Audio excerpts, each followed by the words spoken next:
நான் 50 வருஷமா இருக்கேன், 40 வருஷமா இருக்கேன், என் வரலாறு தெரியுமான்னு கேட்கக்கூடிய ஆட்களுக்கு அந்த உணர்வு என்பது வர வேண்டும் என்பதற்காகத்தான் இன்றைக்கு ஒரு எச்சரிக்கையை அண்ணன் மு.க. ஸ்டாலின் செய்திருக்கிறார் என்றுதான் நான் புரிந்து கொள்கிறேன். அண்ணன் துரைமுருகன் இந்த தேர்தலில் ஏன் நின்னாரு? என்ன அவசியம் அவர் இந்த தேர்தலில் நிக்கிறதுக்கு? கொஞ்சம் பழைய நிலையிலிருந்து தடுமாற்றம் அவருடைய உடல்நிலையில் தெரிகிறது தானே, வெளிப்படையாகவே நாம பாக்குறோமே. இப்போதும் சட்டப்பேரவை உறுப்பினர் ஆகணும்னு என்ன அவசியம் இருக்கு? நீங்க அந்த வேக்கம் இருக்கு, நீங்க வந்தா வரலாம், ஒன்னும் உங்களுக்கு தடைகள் கிடையாது, நீங்க எந்த உயரத்துக்கு வேண்டுமானாலும் போகலாம், நீங்க இளைஞரணிக்கு இன்றைக்கு வருகிறவர்கள் அந்த நம்பிக்கையை அண்ணன் உதயநிதி ஸ்டாலின் விதைச்சார். திராவிட முன்னேற்ற கழகம் கட்டுப்பாட்டை மீறி ஒரு தேர்தல் அலை இந்த தேர்தல் களத்தில் இருந்திருக்கிறது. அதை மைக்ரோ மைனாரிட்டி அணுகுமுறையோடு பார்த்து ஆய்ந்து அதை சரி செய்ய வேண்டிய நிர்வாகிகள் அதை சரி செய்யாமல் விட்டதினுடைய விளைவுதான் இவ்வளவு பெரிய தோல்வியை இன்றைக்கு தாங்கி நிற்கிறது Dravida Munnetra Kazhagam. Periyar Maniamai Institute of Science and Technology, Tanjavur. ECE with specialization in AI and ML, IoT, robotics and industrial automation. ஆச்சி மசாலா. எந்த சமையலும் ருசி தேடும் ரகசியம் ₹20. உலக தமிழர்களுக்கு வணக்கம். இது கிங் டிவி. இன்றைய நிகழ்வில் நம்மோடு திராவிட கட்சி கழகத்தின் முதன்மை செயலாளர் திரு வல்லம் பஷீர் அவர்கள் இணைகிறார். தோழர் வணக்கம். தோழர் வணக்கம். திமுக தலைவர் திரு மு.க. ஸ்டாலின் அவர்கள் இன்றைக்கு நடத்திய மிக முக்கியமான 36 பேரோடு நடத்திய அந்த குழுவுல என்ன நடந்திருந்தாலும் அது நீங்க பேசலாம், தலைவர் மீதே குற்றச்சாட்டு வைச்சாலும் நீங்க அதை சொல்லுங்க அப்படின்னு சொல்லியிருக்காரு. யாரும் யாரையும் காப்பாற்ற வேண்டாம், நாம் யாரையும் பழிவேங்க வேண்டாம் அப்படின்னு பேசியிருக்காரு. இதையெல்லாம் என்ன சொல்ல வருகிறார்? அடுத்து என்ன பணியை தொடங்க இருக்கிறது திராவிட முன்னேற்ற கழகம் நினைக்கிறீங்க? திராவிட முன்னேற்ற கழகம் அடுத்த கட்ட பாய்ச்சலுக்கு அணியமாகிறது என்பதை மாவட்ட செயலாளர்கள் கூட்டத்திலேயே வெளிப்படையாக திராவிட முன்னேற்ற கழகத்தினுடைய தலைவர் அவர்கள் அறிவித்து அறைகூவல் விடுத்திருக்கிறார். ஒரு சுய பரிசோதனையை செய்து கொள்ள வேண்டும் என்பது தோல்வியிலிருந்து நாம் கற்றுக்கொள்ள வேண்டிய பாடம். எப்போதெல்லாம் தோல்வி நம்மை சூழ்ந்து கொள்கிறதோ எதன் பொருட்டு அந்த தோல்வி நம்மிடம் வந்தது என்பதை எவர் ஒருவர் ஆய்வு செய்கிறாரோ அவர்தான் அடுத்த முறை அந்த தோல்விக்கான காரண காரணிகளை வைத்து வெற்றியை இலகுவாக தேடிக்கொள்ள முடியும். இது நியதி. எனவே திராவிட முன்னேற்ற கழகம் தோல்விக்கான ஆய்வை மேற்கொள்கிறது என்பதுதான் பிரதானமான செய்தி. இதுவரைக்கும் திராவிட முன்னேற்ற கழகம் தோல்வியை ஆய்வு செய்தது கிடையாது. காரணம் என்னவென்று கேட்டால், இப்ப நடைபெற்றிருக்கிற இந்த தேர்தலில் தான் திராவிட முன்னேற்ற கழகத்தினுடைய தலைவர் முதல் முறையாக தோல்வியை தழுவியிருக்கிறார். இதற்கு முன்பு திராவிட முன்னேற்ற கழகத்தினுடைய தலைவர் தோல்வியை தழுவியதே கிடையாது. அப்போ அந்த தலைவருக்கு உண்டான அந்த மதிப்பு இருக்கு இல்லையா தமிழ்நாட்டு அரசியல் களத்துல, அது எப்போதும் நிலையாகவே இருக்கும் திராவிட முன்னேற்ற கழகத்துக்கு. அதிமுகவினுடைய பொதுச் செயலாளர் தோல்வியை தழுவியிருக்காங்க, ஆனா திமுகவினுடைய தலைவர் தோல்வியை தழுவியது கிடையாது. அதிமுகவுக்கு தலைவர் கிடையாது, திமுகவுக்கு மட்டும்தான் தலைவர். இந்த முறை அது கடந்து இன்னொரு செய்தி என்ன அப்படின்னு சொன்னா, திமுகவினுடைய தலைவர் தோல்வியை தழுவுறாரு, திமுகவினுடைய பொதுச் செயலாளர் தோல்வியை தழுவுறாரு, திமுகவினுடைய பொருளாளர் மகன் தோல்வியை தழுவுறாரு. அதுவும் பொருளாளருடைய தோல்வியாவே நீங்க வச்சுக்கோங்க, அவருடைய சொந்த ஊர் தானே அது, அங்க தோல்வியை தழுவுறாரு. அப்போ அந்த கட்சியினுடைய பிரதான முகங்கள் மூன்றுமே தோல்வியை தழுவுகிறது என்கிற செய்தியை நீங்கள் எப்படி புரிந்து கொள்ள வேண்டும் என்று சொன்னால், திராவிட முன்னேற்ற கழகம் கட்டுப்பாட்டை மீறி ஒரு தேர்தல் அலை இந்த தேர்தல் களத்தில் இருந்திருக்கிறது. திராவிட முன்னேற்ற கழக எதிர்ப்பு அலை இந்த தேர்தல் களத்தில் இருந்திருக்கிறது. அதை மைக்ரோ மைனாரிட்டி அணுகுமுறையோடு பார்த்து ஆய்ந்து அதை சரி செய்ய வேண்டிய நிர்வாகிகள் அதை சரி செய்யாமல் விட்டதினுடைய விளைவுதான் இவ்வளவு பெரிய தோல்வியை இன்றைக்கு தாங்கி நிற்கிறது திராவிட முன்னேற்ற கழகம்.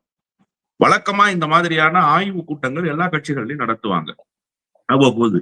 அப்ப குறை நிறைகளை சொல்கிற போது இடையில என்ன அப்படின்னு கேட்டீங்கன்னா பைபாஸ் பண்ணுவாங்க. அதை மாவட்ட செயலாளர் குறித்து ஒரு ஒன்றிய செயலாளர் சொல்றாருன்னா அந்த ஆய்வு கூட்டத்துக்கு வருகிறவர் மாவட்ட செயலாளர் மீதான கம்ப்ளைண்ட் மேல கொண்டு போக மாட்டாங்க. சில ஒன்றிய செயலாளர் குறித்து நகர செயலாளர் சொல்றாங்கன்னா சில கம்ப்ளைண்ட மேல கொண்டு போக மாட்டாங்க. அதுக்கு என்ன காரணம் அப்படின்னு கேட்டீங்கன்னா, ஒரு அண்டர்ஸ்டாண்டிங் இருக்கு கட்சிக்குள்ள. அண்ணன் சீனியர், எதுக்கு அண்ணன் சம்பந்தப்பட்ட விஷயத்த போய் நம்ம சொல்லி அது நாளைக்கு அண்ணனுக்கு ஏதாவது செய்தி காதுக்கு அண்ணன் தப்பா நினைச்சுக்குவாரு, நம்ம மேல வருத்தப்படுவாருன்னு ஆய்வுக்கு வந்திருப்பவர்கள் கருதலாம். ஒண்ணு. ரெண்டாவது, அந்த தலைமைக்கும் மாவட்ட செயலாளருக்கும் அல்லது தலைமைக்கும் முன்னாள் அமைச்சருக்கும் இருக்கிற நெருக்கம் இவர்களை பேச விடாமல் தடுக்கும். இப்ப அண்ணன் மு.க. ஸ்டாலினை நீங்க போய் சந்திக்க போகணும்னா எல்லா நேரங்கள்லயும் நீங்க போய் அவரை தனிமையில சந்திச்சிட முடியாது. ஒரு 3 பேர் 4 பேர் கொண்ட அணி அவரோட இருக்கும். அண்ணன் ஆர் ஆசா இருப்பாரு, அண்ணன் சேகர் பாபு இருப்பாரு, அண்ணன் துரைமுருகன் இருப்பாரு கூட. அப்படின்னா நீங்க அண்ணன் துரைமுருகனை பத்தி கம்ப்ளைண்ட் யார்கிட்ட போய் பண்ணுவீங்க? அண்ணன் ஆர் ஆசாவை பத்தி கம்ப்ளைண்ட் யார்கிட்ட போய் பண்ணுவீங்க? அண்ணன் சேகர் பாபு பத்தி கம்ப்ளைண்ட் யார்கிட்ட போய் பண்ணுவீங்க? அண்ணன் ஏவாவேலு பத்தி கம்ப்ளைண்ட் யார்கிட்ட போய் பண்ணுவீங்க? அப்போ இது எப்படி சாத்தியமாகும் அப்படிங்கறத வச்சுதான் எந்த தவறு நடந்திருக்கிறது என்பதை உண்மையிலேயே தலைமை அறிந்து கொள்ள முடியும். இப்ப இந்த ஆய்வினுடைய நோக்கம் என்ன? உண்மையிலேயே எங்கெங்க மிஸ்டேக்ஸ் நடந்திருக்கு அதை அடுத்த முறை நம்ம சரி செய்து கொள்ளணும் அப்படிங்கிறதுக்காக தானே ஒரு மீட்டு உருவாக்கத்துக்கு தானே திராவிட முன்னேற்ற கழகம் தயாராகுது. அந்த அடிப்படையில் இந்த ஆய்வு நடத்தப்படுவது உண்மையிலேயே பலனளிக்க வேண்டும்னு சொன்னா அதற்கு அண்ணன் மு க ஸ்டாலின் இன்றைக்கு அறிவித்திருக்கிற செய்திகள் நிகழணும். என்னன்னா, யாரையும் இங்க காப்பாற்றுவதற்கு யாரும் முயற்சிக்க கூடாது, யாரையும் போட்டு தள்ளுறதுக்கும் முயற்சிக்க கூடாது. இதான் சாக்கு, மாவட்ட செயலாளர் மேல நம்ம கம்ப்ளைண்ட் அள்ளி அடிச்சிருவோம், மாவட்ட செயலாளரை மாத்திடுவோம், மாவட்ட செயலாளருக்கு எதிர்ப்பா ஒரு அணி எல்லா கட்சியிலும் இருக்கும். அந்த மாதிரி ஒரு வேலையும் செய்யக்கூடாது. உண்மையிலேயே மாவட்ட செயலாளர் கடுமையா ஃபைட் பண்ணிருப்பாரு, உண்மையிலேயே மாவட்ட செயலாளர் கடுமையா டஃப் கொடுத்தாரு. அண்ணன் சிவசங்கர் அரியலூர் மாவட்டத்துல மாவட்ட செயலாளர், ஆனா அவரோட தொகுதி பெரம்பலூர். அவருடைய தொகுதிக்குள்ள சில பேர் அவர் தோற்கணும்னு வேலை செஞ்சாங்க. திராவிட முன்னேற்ற கழகத்தினுடைய முன்னணி நிர்வாகிகளை வேலை செஞ்சாங்க. அதை கடந்து அவர் வெற்றி பெற்றார். ஆனா அவருடைய தொகுதியில அவர் வகுத்த வியூகங்களுக்கு வெற்றி கிடைக்கல. ஆனா உண்மையிலேயே உளசுத்தியோடும் நேர்மையோடும் அவர் உழைச்சார். அரியலூர் தொகுதியாக இருக்கட்டும், ஜெயங்கொண்டம் தொகுதியாக இருக்கட்டும், 100 விழுக்காடு வெற்றியை பெற்றுத்தர வேண்டும் என்பதற்காக அவர் அரியலூர்லயே முகாமிட்டு இருந்தார். அரியலூர் அலுவலகத்துக்கு காலையும் மாலையுமா என்ன நடக்குது ஏது நடக்குதுன்றதெல்லாம் பார்வையிட்டு அங்கங்க இருக்கக்கூடிய நிர்வாகிகளை அழைச்சி பேசி இப்ப எல்லாவற்றையும் அவர் செய்தாரு. இப்ப அவர் மேல ஒரு கம்ப்ளைண்ட் சொல்லணும், அவர் தப்பா நடந்துகிட்டாரு அப்படிங்கிறது மாதிரி சொல்லணும்னா ஃபேம் பண்ண முடியும் தானே. அதற்கும் வாய்ப்பு கொடுத்துடக்கூடாது. அதனால்தான் கட்சியினரை எச்சரிக்கை செய்திருக்கிறார் அண்ணன் மு க ஸ்டாலின் என்றுதான் நான் பார்க்கிறேன். நீங்க இதை தவறாகவும் பயன்படுத்திடாதீங்க, அதே நேரத்துல வரவேண்டிய செய்தியை தடுத்து நிறுத்திடாதீங்க. கட்சி நம்முடைய கட்சி, கட்சி தோல்வி. நான் என்ன கேட்கிறேன்னா சார், மாவட்ட செயலாளர் என்பது நிரந்தரமா, அமைச்சர் என்பது நிரந்தரமாக இருந்துச்சு, அப்படித்தான் சில பேர் நினைச்சாங்க. இன்னைக்கு என்ன ஆச்சு? அப்ப மாவட்ட செயலாளர்ங்கிறது நிரந்தரம், நாமளே கடைசி வரைக்கும் மாவட்ட செயலாளர் இருக்கணும், அது தப்பு. கட்சி நிலை பெற வேண்டும், நாம் நிலை பெற வேண்டும்ங்கிறதுல கட்சி நல்லா இருந்தாதான் நம்ம நல்லா இருக்க முடியும். கட்சி ஆரோக்கியமான சூழல்ல இருந்தாதான் நாம ஆரோக்கியமான சூழல்ல இருக்க முடியும். அந்த உணர்வு முதலில் மாவட்ட செயலாளர்களுக்கு, மூத்த நிர்வாகிகளுக்கு, நான் 50 வருஷமா இருக்கேன், 40 வருஷமா இருக்கேன், என் வரலாறு தெரியுமான்னு கேட்கக்கூடிய ஆட்களுக்கு அந்த உணர்வு என்பது வர வேண்டும் என்பதற்காகத்தான் இன்றைக்கு ஒரு எச்சரிக்கையை அண்ணன் மு க ஸ்டாலின் செய்திருக்கிறார் என்றுதான் நான் புரிந்து கொள்கிறேன். திமுகவில் இருக்கக்கூடிய மாவட்ட செயலாளர்கள் ஒரு குறுநில மன்னர்களை போல நடந்து கொள்ளக்கூடிய இயல்புடையவர்கள். 60, 50கள்ல காங்கிரஸை பார்த்து ஒரு பண்ணையார் மனநிலை உள்ள கட்சி அப்படின்னு சொன்னோமோ அப்படி திமுக அந்த மனநிலையில இருக்கிறது. எனவே இவர்களோடு இந்த ஜென்சி அடுத்த தலைமுறை இளைஞர்கள் ஒத்து போவது கடினமாக இருக்கிறது அப்படின்னு ஒரு குற்றச்சாட்டு இருக்கு. இல்ல, உண்மையிலேயே ஒரு 2 தலைமுறை இடைவெளி வந்துருச்சு. அதை நம்ம ஏற்கத்தான் வேணும். குறுநில மன்னர்கள் போல இருந்தாங்க, கம்மியா சொல்றீங்க 2 தலைமுறை. ஆமா ஆமா 2 தலைமுறை இடைவெளி வந்துருச்சு.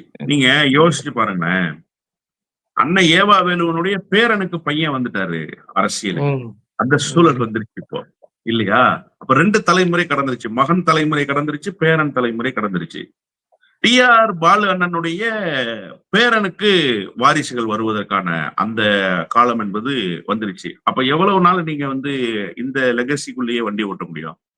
அண்ணன் துரைமுருகன் இந்த தேர்தல்ல ஏன் நின்னாரு? என்ன அவசியம் அவர் இந்த தேர்தல்ல நிக்கிறதுக்கு? கொஞ்சம் பழைய நிலையிலிருந்து தடுமாற்றம் அவருடைய உடல்நிலையில் தெரிகிறது தானே, வெளிப்படையாகவே நாம பாக்குறோமே. இப்போதும் சட்டப்பேரவை உறுப்பினர் ஆகணும்னு என்ன அவசியம் இருக்கு? இதை தாண்டி இன்னொரு சிக்கல் ஒண்ணு இருக்கு சார். இதுல என்னன்னா, அண்ணன் அமைச்சரா இருப்பாரு, அவருடைய புள்ள எம்பியா இருப்பாரு.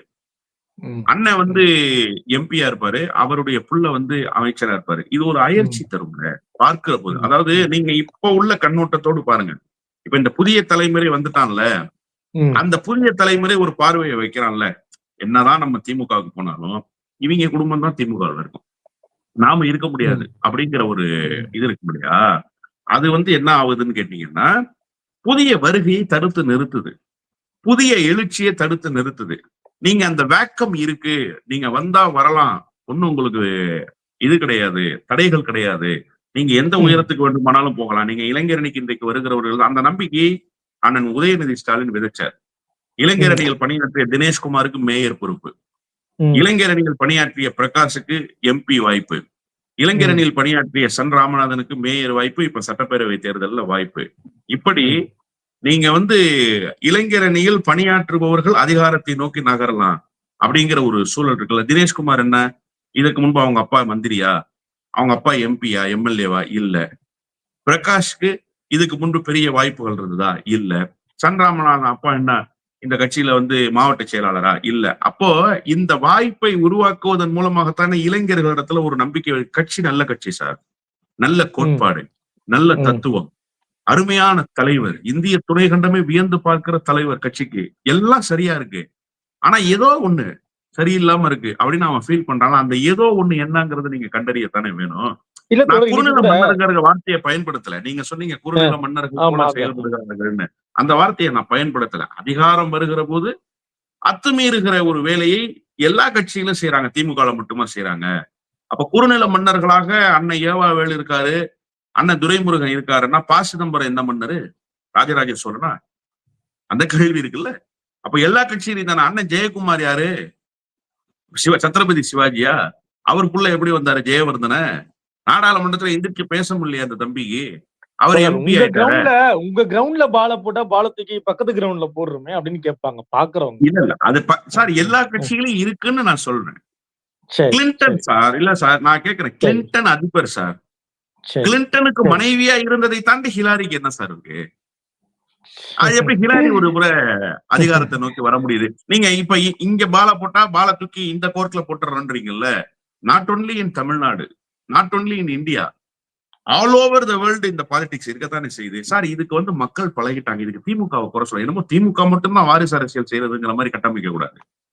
பத்திரிகை கொடுக்கறதுக்கு கட்சிக்காரர் போறாரு சார் மாவட்ட செயலாளர் பாக்குறதுக்கு. வாங்க முருகன் எப்படி இருக்கீங்கன்னு கேக்குறாரு மாவட்ட செயலாளர். உதாரணத்துக்கு வச்சுக்கோங்க, ஆனா நல்லா இருக்கோம்னே, பாப்பாவுக்கு கல்யாணம்னு அப்படின்னா, ஐயோ அன்னைக்கு நான் சென்னையில இருக்கேனே, தலைவர் நிகழ்ச்சி ஆச்சு, பரவாயில்லண்ணே தம்பியை வர சொல்லுங்கன்னேங்கிறாரு முருகன். சொல்றாரா இல்லையா? அதை நம்ம பாக்குறோமா? ஏன் தம்பியை வர சொல்றாரு? ஏன் தம்பியை வர சொல்ற? மாவட்டம் பரவாயில்ல, மாவட்ட துணை செயலாளர் வர சொல்லுங்க, மாவட்ட பொருளாளர் வர சொல்லுங்க, மாவட்ட அவைத்தலைவர் வர சொல்றாரு அவரு. தம்பியை வர சொல்லுங்கிறாரு. அப்ப எங்க இருந்து துவங்குது இது? இது எல்லா இடத்துலயும் துவங்குதா இல்லையா? இது எல்லா கட்சியிலும் நிலை பெற்றிருக்கா இல்லையா? இந்த கட்சியில மட்டும் என்னமோ திமுக மட்டும்தான் வாரிசு அரசியல் செய்யற மாதிரி, திமுக மட்டும்தான் புள்ள பெத்துக்கிற மாதிரியும், மத்த யாருமே புள்ள பெத்துக்காத மாதிரி, மத்த யாரு விட்டு பிள்ளையும் அரசியலுக்கு வராத மாதிரியும் பேசக்கூடாது. கே.பி. கந்தன் ஒருத்தர் இருந்தார் அதிமுகல. இன்னைக்கு மாநகராட்சியில அதிமுகவினுடைய தலைவர் யாரு? கே.பி. கந்தனுடைய பையன். எப்படி வந்தாரு அவரு?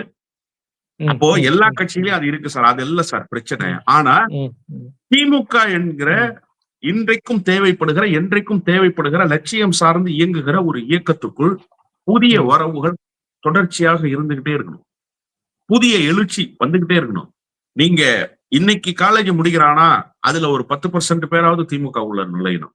இன்னைக்கு காலேஜ் முடிக்கிறானா அதுல ஒரு 20% திமுக உள்ள நுழையணும். ஏன்னா திமுகவுடைய தேவை இன்னும் 100 ஆண்டுகளுக்கு இருக்கு சார். அப்ப அந்த கடமைப்பாடு வாய்ப்பு இருக்கான்னு கேக்குறாங்க. இப்பவே திமுக ஏன் இல்ல தோழல, நானே பல இடங்கள்ல நான் எனக்கு அனுபவம் உண்டு. திமுகவுல ஒருத்தர் தன்னை அறிமுகப்படுத்திக்கும் பொழுது அவருக்கு இளம் வயது இருக்கும், அதிகபட்சம் ஒரு 20, 21, 22 வயது இருக்கும். ஆனா அவர் என்ன சொல்வாரு, நான் வட்ட செயலாளருடைய பையன், நான் கவுன்சிலுடைய பையன், நான் மண்டல தலைவருடைய பையன், நான் மாவட்ட செயலாளருடைய தங்கச்சி பையன், இப்படிதான் தலைமையோட அறிமுகமாகறாங்களே தவிர, அதே வட்டத்துல, அதே பகுதியில, அதே மாவட்டத்துல, அதே தொகுதியில 5 ஆண்டு காலம் 10 ஆண்டு காலம் உழைத்த இன்னொரு இளைஞன் இருக்கான். இன்னைக்கு அவனுக்கு வயது 26, 27 ஆகுது. ஆனா அவனுக்கு அந்த பொறுப்பு அங்கீகாரம் கொடுக்கப்படல. நான் இன்னாருடைய மகன் சொன்ன உடனே பொறுப்பு வாங்கினவங்க கண்ணெதிர பலர் இருக்காங்க. தொடர் நான் வேணா பேரை மறைக்கலாம், சொல்ல மறைக்கலாம். இல்ல சார், நான் தான் திரும்பவும் நீங்க அதே சப்ஜெக்ட் உள்ள போறீங்க. நான் தான் சொல்றேன், இது எல்லா இடத்துலயும் இருக்கு, நாட் ஒன்லி இன் டிஎம்கே. புதிய வரவுகள் இல்லையா அப்படின்னு நீங்க கேக்குறீங்க. புதிய வரவுகள் இல்லாமலா இளைஞரணியில பொறுப்புகள் போட்டாங்க? உதயநிதி ஸ்டாலின் இளைஞரணி செயலாளர் ஆனார்ல. வயது வரம்பை நிர்ணயிச்சு இத்தனை வயதுக்குள் இருப்பவர்கள் தான் மாவட்ட அமைப்பாளர்கள், மாவட்ட துணை அமைப்பாளர்களாக இருக்க முடியும். இதை கொண்டு வந்தது யாரு? உதயநிதி தானே கொண்டு வந்தாரு. அதை சரியா பின்பற்றினாரா இல்லையா? மிக சரியா பின்பற்றினாரா? எந்த இடத்திலாவது அந்த விதியை மீறினாங்களா? இல்ல. இளைஞரணியில் இருந்தவர் தான் மாவட்ட செயலாளர் பொறுப்புக்கு வரணும் அப்படின்னு எனக்கு ஒரு வாய்ப்பை உருவாக்குங்க, இளைஞரணிக்கு ஒரு கோட்டா கொடுங்க கேட்டாரா? சிற்றரசுன்னு ஒருத்தர் மாவட்ட செயலாளர் ஆக்கிட்டாரா? சிற்றரசுக்கு அப்பா எந்த மாவட்ட செயலாளரா இருந்தாரு? சிற்றரசுக்கு அப்பா எங்க துணை பொதுச் செயலாளரா இருந்தாரு? நீங்க சொல்லுங்க, சிற்றரசு அப்பாவை தெரியுமா உங்களுக்கு? அவர் இந்த எனக்கு கட்சியில தெரியாது. ஏதாவது பெரிய பாடுபட்டவரா, ம், உருவாக்குனாரா ம், இல்லையா? ம், அப்ப நீங்க அதெல்லாம் ஏன் உதாரணங்களாக எடுக்க மாட்டேங்கிறீங்க? ஏதோ ஒரு ம், ம். உதாரணம் கொண்டு வரணுங்கிறதுக்காக வழக்கமா இப்படிதான் நடக்குதுங்கிற அந்த யூகத்துக்குள்ள போகக்கூடாது. இல்ல இதுவும் இது நடக்குது. நடக்கவே இல்லையான்ற, இதுவும் இல்ல நடக்குது இல்ல இல்லையான்ற. அதுதான் நான் சொல்றேன். அதான் நான் அ, சொல்றேன். அ, இதுவும் அ, நடக்குது. அதுவும் அ, நடக்குது. இப்ப நீங்க என்ன கேட்கணும்னா, உண்மையிலேயே அ, திமுகவை அ, நேசிப்பவர்கள், அ, உண்மையிலேயே திமுகவின் மீது அக்கறை கொண்டவர்கள், சார் இதை அ. இன்கிரீஸ் பண்ணுங்க, அதை டிக்ரீஸ் பண்ணுங்கன்னு சொல்லுங்க. சரி, சமன்படுத்தக்கூடாது. சரி. சமன்படுத்தணும் சரி, சார். சரி. இந்த அ, வாரிசுகள் தான் முக்கியத்துவம் பெறுறாங்கன்னு ஒரு கருத்து இருக்கு சார். அத குறைங்க அ, சார். அத குடுக்காதீங்க சார். சரி, வாரிசுக்கு குடுக்க சரி. கூடாதுன்னு இல்ல சார். நான் கேட்கிறேன். அ, டி.ஆர். பாலு புள்ள போய் அதிமுகல சேரணுமா? ஏவா வேலு புள்ள போய் பாஜகல சேர முடியுமா? இந்த கட்சியில தான் சேரணும். இந்த கட்சியில தான் பணியாற்ற முடியும். தன்னுடைய அப்பா வாழ்நாள் பூரா இந்த கட்சியினுடைய வேட்டியை கட்டிட்டு இந்த கட்சியினுடைய கொள்கையை பேசுறத அந்த புள்ள பாக்குது. நான் இன்னைக்கு உட்கார்ந்து ஊடகங்கள்ல பேசுறத பார்த்துட்டு என் புள்ள திமுக ஆதரவு நிலைப்பாடு எடுக்குது சார். 1வது கிளாஸ் தான் சார் படிக்குது. ஸ்டாலின் தான் வராரு, பாட்டு பாடுது சார் அது உட்கார்ந்து. அப்ப என் புள்ள நாளைக்கு திமுக ஆதரவு நிலைப்பாட்டை எடுக்கிறது சரியா தப்பா? ஓ வல்லம் பஷீர் பிள்ளையா பரவாயில்லையே வாமா அப்படின்னு என் பொண்ணை கூப்பிடுறாங்கன்னா அது எப்படி தப்புன்னு நீங்க சொல்லுவீங்க. ஆனா என்னன்னா என் பொண்ணுங்கிறதுக்காகவே நீங்க பதவி கொடுக்காதீங்க. ஆம். என் ம், ம், பொண்ணுங்கிறதுக்காகவே நீங்க சீட்டு கொடுக்காதீங்க. ம், இது மாதிரி எத்தனையோ பொண்ணுங்க இருப்பாங்க. அவங்களையும் ம், கண்டறிஞ்சு சீட்டு கொடுங்க. அதுதான் நம்ம திமுக கிட்ட வைக்க வேண்டிய வேண்டுகோளே தவிர, திமுக ம், வாரிசுக்கு மட்டும் தான் குடுக்குது.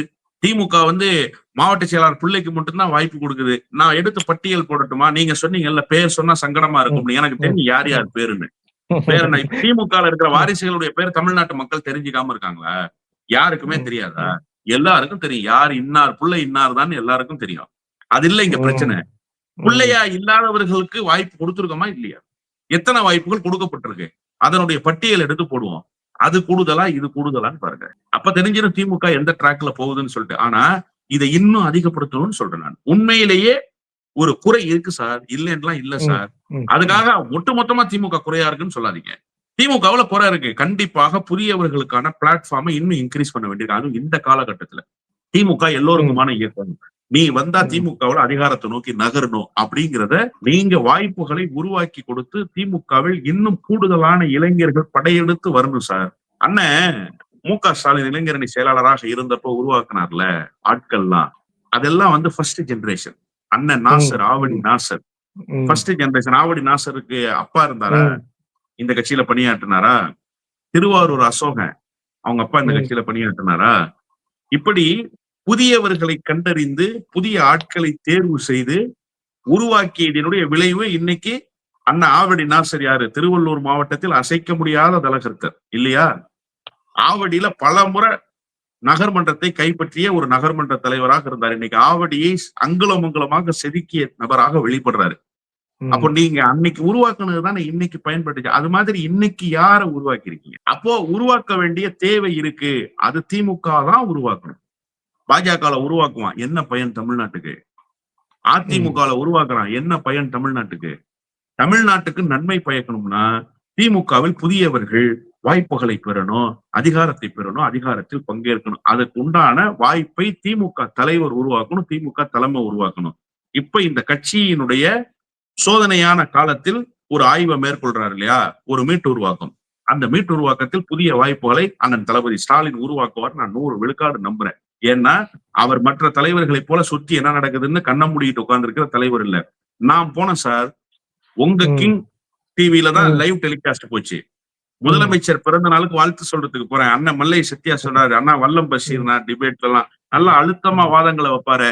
ரொம்ப ம். அருமையா பெர்ஃபார்ம் பண்றீங்க வாழ்த்துக்கள்ன்றாரு. ம். அப்ப எங்கோ ஒரு மூலையில் வல்லம் ம். பஷீர் என்கிற ஒருவன் பேசுகிறதை கூட முதலமைச்சராக இருப்பவர் பார்க்கிறாரு. புரியுதா உங்களுக்கு? அப்ப ம். அவருடைய ம். பார்வை எவ்வளவு விசாலமானது பாருங்க. அவர் எவ்வளவு கிளியரா எல்லாத்தையும் நோட் பண்றாரு பாருங்க. அதுக்கப்புறம் தான் தோழர் ராஜகம்பீரன் சொன்னாரு, ஊடகவியலாளர் சொன்னாரு, இல்லங்க அவர் டிபேட்ஸ் எல்லாம் கரெக்டா பாப்பாரு முதலமைச்சரு.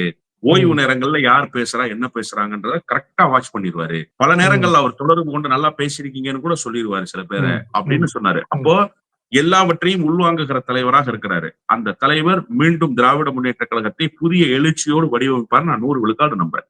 இல்ல தலைமை மீது குறை இருந்தாலும் சொல்லுங்கள். என் மீது குறை இருந்தாலும் அதை நீங்க சொல்லலாம் அப்படின்றது கொளத்தூர்ல தோல்வி சந்தித்திருக்கிறார் என்றதால வந்த மனநிலையா? இல்ல நான் அப்படி புரிஞ்சுக்கல. அதாவது நீங்க சில வார்த்தைகளை அரசியல்ல ரொம்ப கவனமாக உள்வாங்கணும். தலைவரே என் மேல குறை இருந்தா சொல்லுன்ட்டாரு, நம்ம போய் தடுத்தா பிரச்சனை ஆயிருங்கிற உளவியல் நிலை நிலையில இருக்கிறவங்களுக்கு வரணும். குளத்தூர் தோல்விக்கு அந்த மு.க. ஸ்டாலின் காரணமா சார்? முதல்ல அந்த பாயிண்ட்டுக்கு வர்றேன் நான். குளத்தூர் தோல்விக்கு அந்த மு.க. ஸ்டாலின் காரணமா? உங்க நேர்காணல்ல தானே பேசினேன் யாரு காரணம்னு. நான் மீண்டும் காயப்படுத்த விரும்பல. குளத்தூர் தொகுதியை ஒரு மேம்பட்ட தொகுதியாக தமிழ்நாட்டில் மாற்றி இருக்கிறார். திரும்பிய பக்கமெல்லாம் வளர்ச்சி கண்ணுக்கு நேராக தெரியுது சார். சாலைகள் அவ்வளவு பிரமாதமா போட்டிருக்காரு சார். மருத்துவமனையை நேர்த்தியாக கட்டி அமைத்திருக்கிறார்.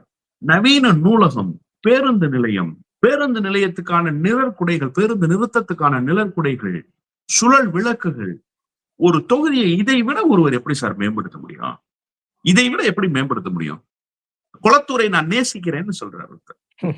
நான் நேசிக்கிறேன்டா குளத்தூரை. நீங்க எனக்கு தோல்வியை தரலாம், ஆனா நான் உங்ககிட்ட வந்து உட்காருவேன், உங்களோட தான் இருப்பேன், உங்களோட தான் நிப்பேன் அப்படின்னு சொல்றாருல்ல.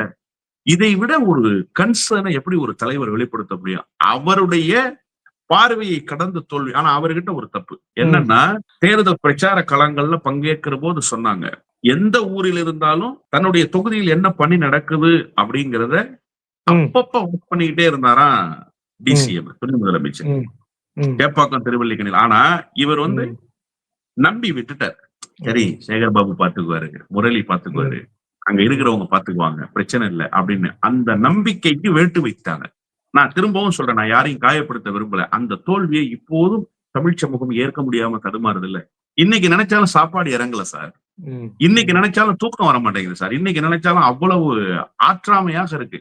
அந்த கொதிக்கிறது அடங்கவே இல்லைம்பாங்கல்ல, அந்த மாதிரி ஒரு கொதிநிலையான மனநிலை அடங்கவே இல்லை. இப்பவும் அவர் தோத்துட்டாருங்கிற செய்தியை கேள்விப்படும் போது. ஆனா அந்த தோல்விக்கு அவர் காரணமா?